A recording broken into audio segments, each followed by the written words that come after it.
beses na po namin ipinapaalala, inuulit-ulit po namin, sabihin nyo na makulit kami, mag-ingat po kayo at maging mapanuri kayo sa pagkuha ng mga kasambahay.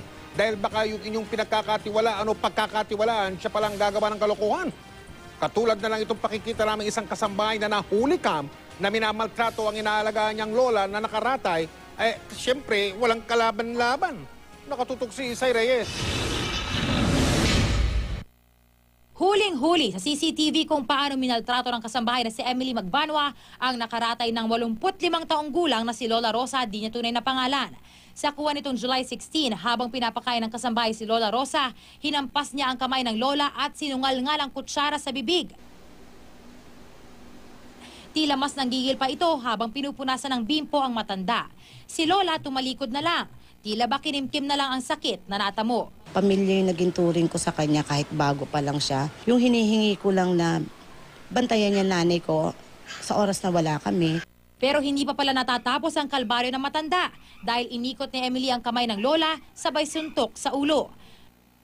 July 17 naman habang pinapakain, biglang inipit ng matagal ni Emily ang ilong ni Lola matapos subukan. Kitang-kita sa paa ni Lola Rosa ang paghihirap.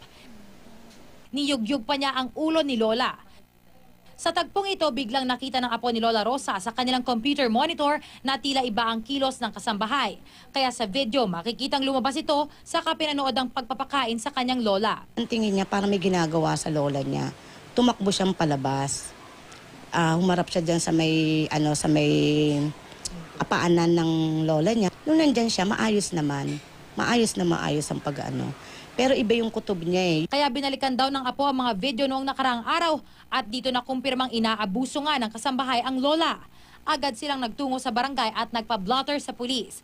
Todo tanggi raw noon ang kasambahay. Yung time na sinabi ng anak ko na sinasaktan, galit na agad yung naramdaman ko eh. Inaayos na ng pamilya ang pagsasampa ng kaso laban kay Emily. Sa record daw na isinumite nito, taga Nara, Palawan ito. Nakuha raw nila si Emily mula sa referral ng isang kamag-anak. Para din sa mga tao na baka may mapasukan pa siya, sa akin sa ngayon, oo, nandito sa puso ko ang pagpapatawad ko sa kanya. Pero kailangan pa rin namin ng hustisya para sa nanay ko. Payo ng may-ari ng isang employment agency, importanteng siguruhin mapapagkatiwalaan ang kukuning kasambahay mula man sa agency o referral. Siguruhin totoo ang mga dokumentong isusumite nito.